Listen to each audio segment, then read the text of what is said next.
Perfect.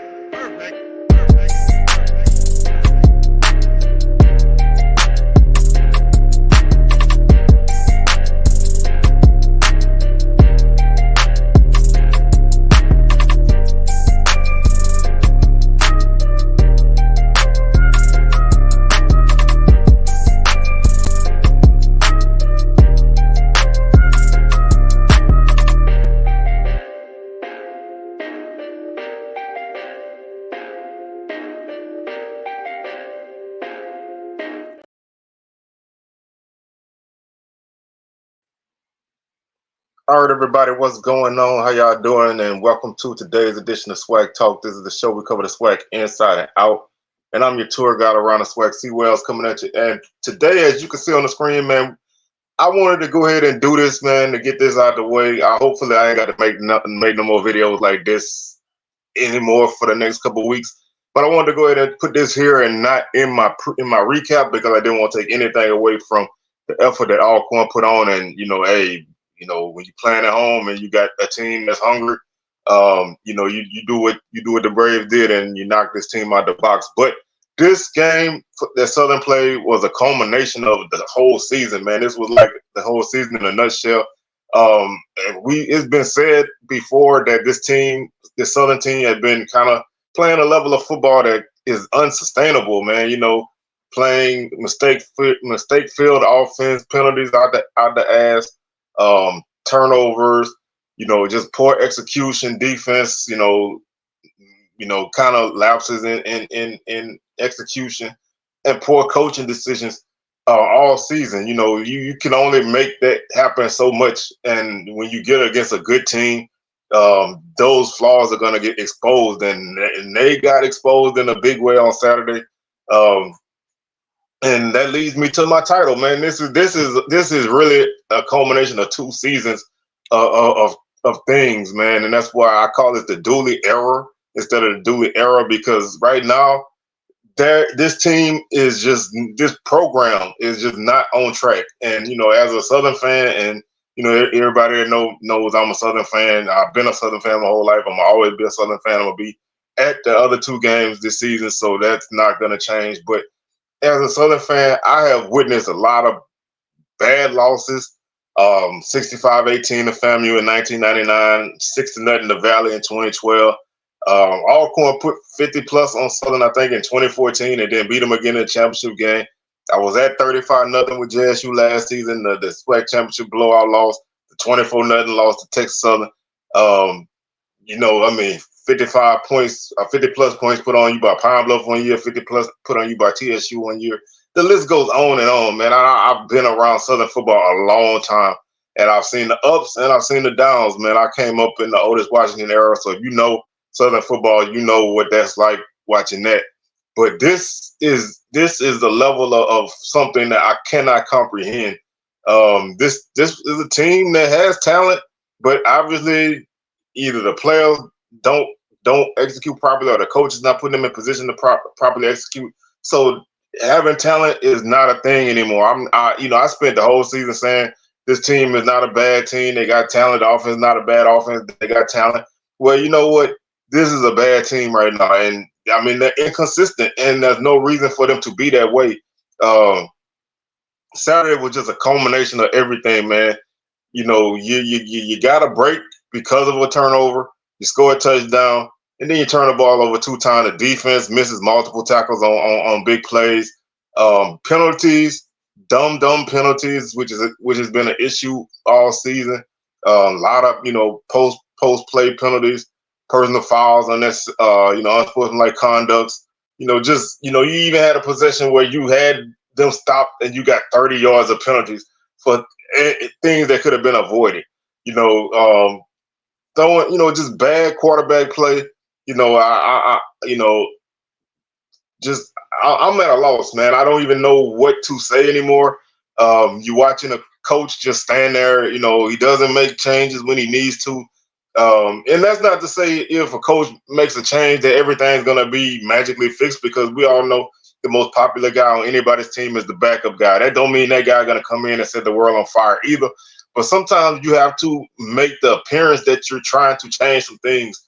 And right now, I feel like those moves have not been made. I mean, you let the season kind of go the way that it's gone, without doing anything to fix it. You let people fester on things because you don't properly explain your rationale. You don't properly, take accountability for mistakes that you've made as a coach or mistakes that your players made as guys. Only certain guys get that leeway. Other guys, they don't get any defense.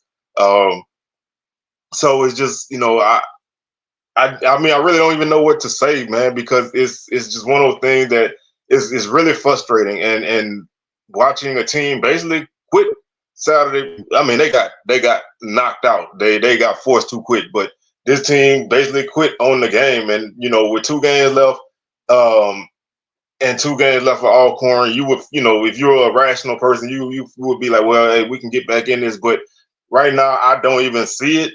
And even if it was to happen, the same things are going to happen. I mean, you played 9 games. You're not going to change who you are in 2 games. So, I mean, I don't even see how you can let this go on another year. I mean, whether that's if you if you had some people with some balls, they would sit him down and say, look, either you give the offense to somebody else or you out of here. You know what I mean? Like, you can't, you're showing that you can't do both. So why let the program go down the hole with a guy that doesn't want to make changes? A coach with sense would say, look, this ain't working for me. Let me put somebody else in this position. I can have my input, but let me step to the side and let somebody else do this. There needs to be some kind of change. I mean, the defense have been playing pretty well all year, but the last 2 weeks they played, they've been gashed the last 2 weeks. So I don't know, I don't know how much it is to throw on them. But this Saturday was just a bad effort all around for the whole team, and that's what made this easy for me to digest, because this was a team loss. Everybody lost. Nobody, no one side of the ball didn't play well, and the other side played bad. Everybody played bad, and everybody lost. So it made this easier to do. But I just feel like at some point you have to make a change, whether that's the head guy or you make him have to move to the side and get somebody else to take that spot and let them call it the way they want.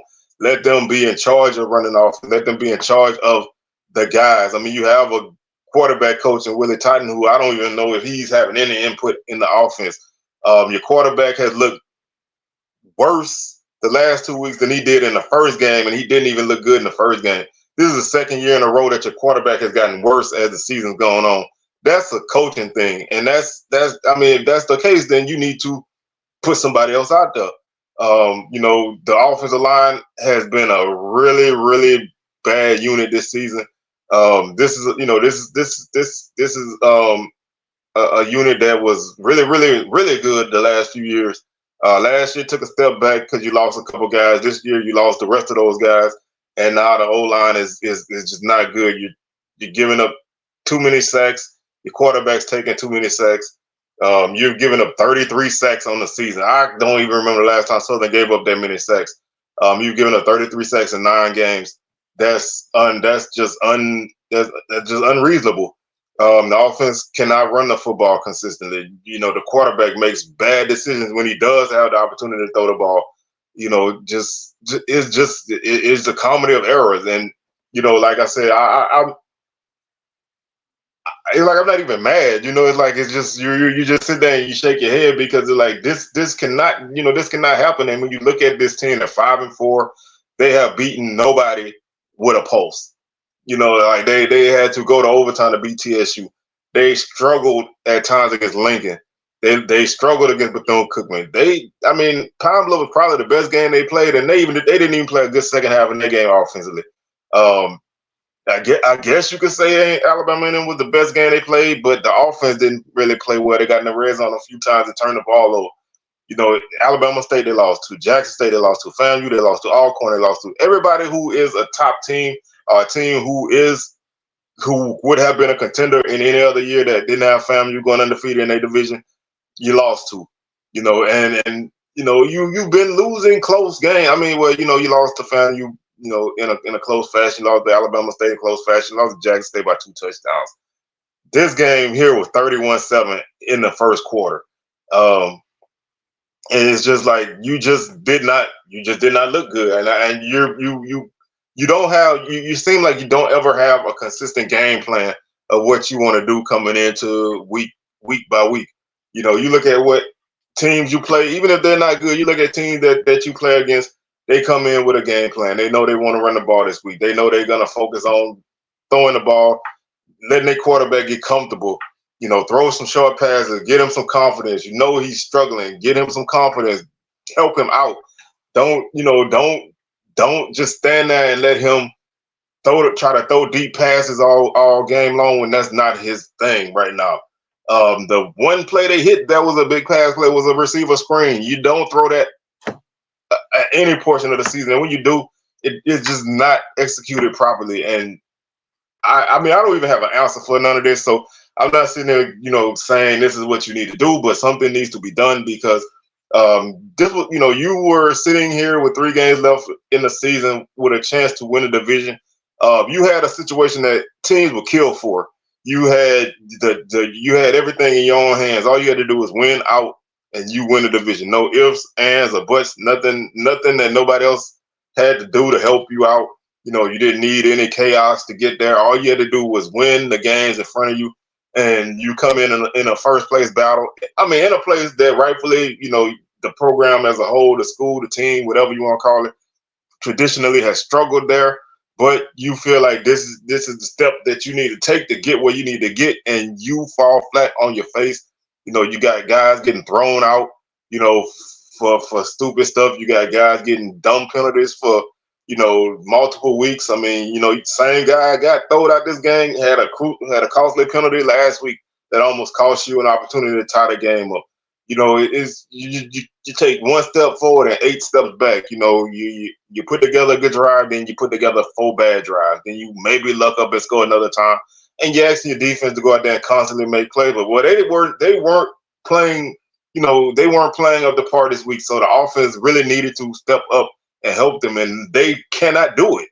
And that, to me, I've never seen a team that can be this bad on one side of never mind. I have on, but that's on a Power 5 level. But this is offense that's just not there. I don't even they have decent passing numbers, but I don't even feel like this is a good passing team. You've thrown 12 touchdowns and 12 interceptions. That's just unnecessary. It's just not good. I mean, you're only converting 33% on third down, man. You barely 50% on fourth down. You fumble the ball 10 times. You turn the ball over 22 times as an offense, and that's more than teams that are losing, that have losing records. You've luckily gotten 12. You've luckily gotten 12 fumble recoveries some kind of way, and six interceptions. So you have 18 turnovers, but 18 takeaways, but you turn the ball over 24 times. That's just irresponsible. And every week is the same thing. You're making corrections, which I don't even see where these corrections are. Week by week, you make corrections. You fix the problems. This and that and third. And it's just, I mean, I don't see it. I mean, it's like you're telling people one thing and doing something else. It makes me feel like you're not even doing anything in practice. If your quarterback plays like this in games, how is he performing in practice?